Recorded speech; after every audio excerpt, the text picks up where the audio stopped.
Well, I opened with the atmosphere. I thought the second half was an incredible atmosphere. It was like you would have thought the whole game would have been if the weather conditions had been better. They were sloppy early, really bad in warm-ups, but they actually got really good for the second half and most of the first.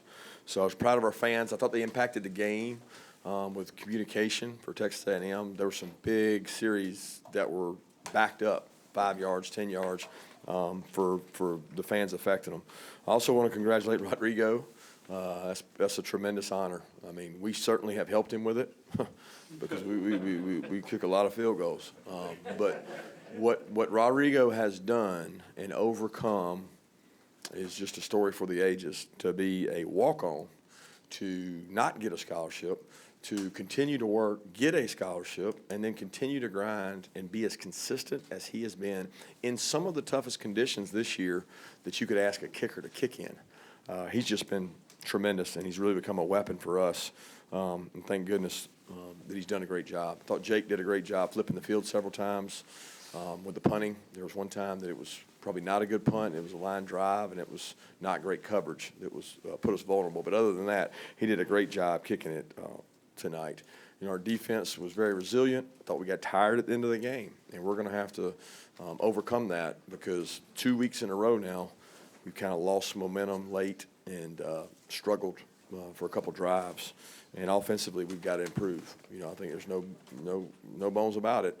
We've got to improve. There were things tonight that we missed that were there, and that's the frustrating thing because I'll get 100 questions about the inability to hit explosive plays, inability to hit runs. But when you get an opportunity on 1st and 10 to make the plays that we had, you got to make those. And some of that had nothing to do with calls. Some of that had to do with execution. So we share in that. I share in that, and we got to do a better job. But that's a good football team, and that's a football team that's gotten better on their side. Their team has gotten better, and we have to continue to better. The message this week was the next step is the most important step. We showed the guys some clips of a guy that broke his leg on a mountain in 1989. He's 21,000 feet in the air, and all he talked about was the next step until he got down. So for us, the next step is the most important step, and that was tonight. And now we'll move on to the next. With that, I'll open it up. Kirby, you mentioned losing the momentum there. If you look at 4 of your wins this year, Notre Dame, Florida, Auburn, and Miss, in all of those games you had like double-digit leads, and then fourth quarter does it seem like, can you remember playing 4 more similar? I know there have been differences in these games, but it seems to be a similar script in those 4 games. Certainly does. It's an inability to put people away on both sides of the ball. You feel like you control the momentum. You feel like you should be ahead further, and you're not. And then, you know, whether you get tight, whether you lose momentum, whether they hit a couple plays, you've got to take advantage of the opportunities you have earlier. You know, we had 2 or 3 possessions that were in field goal range that felt like we were out of field goal range before the possession was over. And you can't do that and beat really good football teams. So we've got to improve. They gave up on the run pretty much, Kurt. They had 9 yards during the 3 quarters, and of course, when that touchdown drive, all 10 passes. The defense tremendous to get the run again. They had some tall receivers making plays. I got good wideouts. I mean, I knew that before the game. They've got exceptional wideouts. I mean, when you think about Osmond's one of the best wideouts I've seen. I mean, his lower half is like tree trunks. So, I mean, when he comes out of breaks, he's powerful, he's strong. They got big physical wideouts. And we knew that going into the game. We wanted to make them one-dimensional and try to get our hands on them and cover them. I thought that we could have affected Mon better. I don't know what we ended with sack-wise, but that one drive, you know, we couldn't get to him. You know, we were trying to get fresh rushers in. We looked tired. And to be a great defense, we can't have those kind of breakdowns. Going back to the inability to put teams away, is there something when you look at those 4 games that you can point to and say that's what's wrong in each of those? I can't sitting here now. I thought the ability to put them away was earlier in the game. I mean, we missed a flea flicker. We missed a wheel route. We had a couple misses where we thought that we missed a couple protections where guys beat us, and they did a good job. I mean, they have a third down package I've talked about for a long time that's really good. And where the Florida game, we struggled to move the ball, we were excellent on third down. We were not very good on third down tonight, and we were struggling to run the ball. Do you have to estimate how much time, how many years of skin's taken off the life of the future? A lot, but I love them. And when you talk about competitive nature, I mean, when you look at DeAndre Swift and he wants the ball in the fourth quarter and he puts the team on his shoulders and he breaks 3 tackles to get 7 yards and makes one of his best career runs. And Jake wants the opportunity to throw a strike in there to Dom when they're pressuring. I mean, some of those things were really key. And that's the one thing that has been consistent with this team. When your back's against the wall and you got to get a first down, most games they've been able to do that. This one and the Florida one, it was big. We didn't get it done against Auburn, but the defense stood up. I mean, they've done a good job with backing each other up. Before that quick slam to Dom, there was that little dust-up between Jake and DeAndre. What was going on? I wouldn't call it a dust-up. I mean, it's just he's frustrated. It's a situation where we don't run that play into a pressure from that side. They did a good job disguising it. We had told Jake to milk the clock. So when you milk the clock, you can't change the play. You milk the clock, you got to run the play. So it wasn't a great play into that, but that's called passion. It's not dust-up. That's love. When you have a family, your family don't always get along, right? But they love each other. And those 2 young men love each other as much as anybody. Are you concerned about Jake on any level at this point? You mentioned some of the plays that they were definitely open. I know he using the glove part of the time, not using part of the time. It seems like he's a little bit off these last few games. Well, I mean, he made some back shoulder throws that were pretty special. I mean, he hit Kieris, he hit Tyler, he hit George. He did some really good things. So concern is not there. I want to get better. The kids want to get better. Everybody's like, well, what's wrong with the offense? Well, when the offense stays aggressive and we mix things up, we get some inside runs, outside runs, we're better. But we're also playing a stretch run of some pretty good defenses. And I know that defense hadn't played good all year, but they played good recently. And I got a lot of respect for their defense and the way they played tonight. What happened with Stokes? We didn't see him out there late in the game. He got dinged up. I'm not even sure how bad it is. I don't even know if he could have came back. I mean, we rotate the 3 corners, and he wasn't cleared to come back.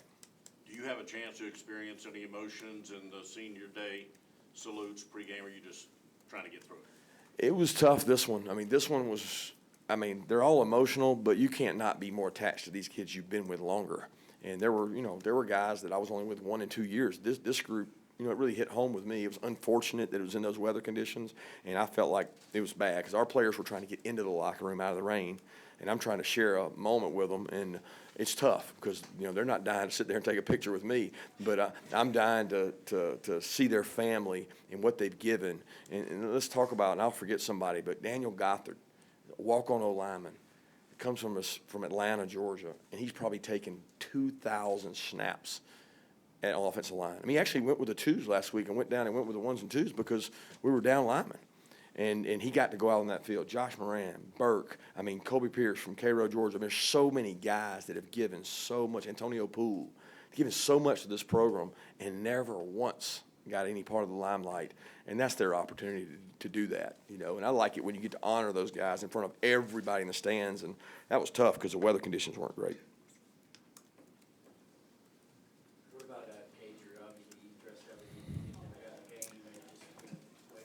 Yeah, we thought that he would be able to go. He practiced during the week. He was obviously not 100% during the week, and we wanted to see him go in warm-ups and cut it loose, and he didn't feel that he could. And he tried to practice all week, and it's one of those deals you say, why don't you just shut him down? Well, shutting him down doesn't necessarily get him healthy either, and he doesn't take the hits and the pounding during the week. So it's one of those, he's helping take a little mileage off the other guys, and he's also staying fresh in the offense. Sometimes when you step away, you get away. So it's not his legs that are tired. It's, his injury. And he just didn't feel comfortable that he could go. And it was tough conditions. We knew that it was going to be tough conditions. So having a healthy guy out there helps. Tyreek Stevenson, just a freshman, but he had another key pass breakup. Can you just talk about putting a guy out there with that level of experience and where he's at right now? Yeah, he made a huge play. That was a big play in the game, but he was wrong. So he makes mistakes each and every game. Missed a tackle. He had a couple busts. So, my concern with Tyreek is you need to worry about execution and not results. I think everybody looks at it and says, oh, unbelievable play, true freshman, he's out there. We got other kids that can make that play too, and if they're in the correct leverage, then I would argue they could play over him. So he has to earn that right by how he practices, and he's got to continue to do that. How do you know they threw the ball well in the second half, but I mean, this is a team that has top 10 recruiting classes like you guys do. To hold a team to -1 rushing yards, what is that? Well, it probably makes you more vulnerable in the pass. and we thought that they have an excellent receiving core and a quarterback that can scramble. That was my biggest concern in the game, was being able to cover them and then him take off. Because a lot of the guys that are up there, and he, I don't know how many he rushed for, but he certainly had some positive scrambles. So that was the dynamic. We played some other really good wideouts, but they didn't have a quarterback that would take off running like him. So I thought our defensive staff, once again, they did an excellent job of having our group prepared. Those critical 3rd and 1s, people don't talk about a 3rd and 1 where you stop a quarterback sneak. That team was like 12 for 12 on the year on sneaks. They're the best sneak team I've ever seen. So I took it to our offense and said, here's how you run a sneak. They haven't been stopped. And then our guys go out there and stop them and bring up, I think we stopped them and then brought up a 4th down maybe after that. Then they got a penalty. So I don't know the exact chain of events, but I know they didn't get the sneak. And that was a lot of credit to our staff and the preparation. Did you know going in you were going to run an onside kick in this game? Is that something you picked up on film coming in? I didn't know that I was going to run it, but we were prepared for it. Meaning we worked on it and we prepared it, and we thought it was there, and it was. And Rod hit a perfect kick. We just didn't execute it. It's frustrating because we worked really hard on that, and I'm one of those people that says, if it's there, you do it, and that's what you do. Where did you learn that risk appetite? I don't know that you learn that. I think it's important to always make people defend you. So if you just take the casual position that I'm not going to try to get every advantage in a game, then you don't take advantage of the game. And we have a big staff, so we're constantly looking at what opportunities we have to gain a possession. I'm big on how do you gain one possession in a half, timeouts, 2-minute drives, and that was an opportunity to gain a possession that we thought was there, and it was. Going back to the slant route to Dominic, you guys are 2nd and 12 right there. Can you take us to kind of the conversation to put the ball in the air, and then on top of that to go with a quick pitch type play to DeAndre? Those are 2 plays that could have put you guys in a bad spot there. They could, Right. but every play you call could. So, I'm probably the world's worst. Our offensive staff probably hates me because every call is not a good call until it works. You know what I mean? You say, what do you want to do, 2nd and 12, run it? That's what they expect us to do, So I thought Coley did a tremendous job. And, they're second guessing because you're sitting there going, is that the right call? Is that the right decision? And when somebody's got everybody in the box to stop the run, that's a pretty good call. And I don't think they were expecting it. And then the 3rd down call, Coach Pittman helped out with, and so they had to sell out to stop it. And you give it to your best player with a couple good players out there with him. Great job. I was worried about the last 3rd down, but the 3rd and 1, but they did it. The offense did an excellent job. They prepared, they executed, they made the call. You said earlier that Jake wanted that slant, though. Did he kind of talk you into it?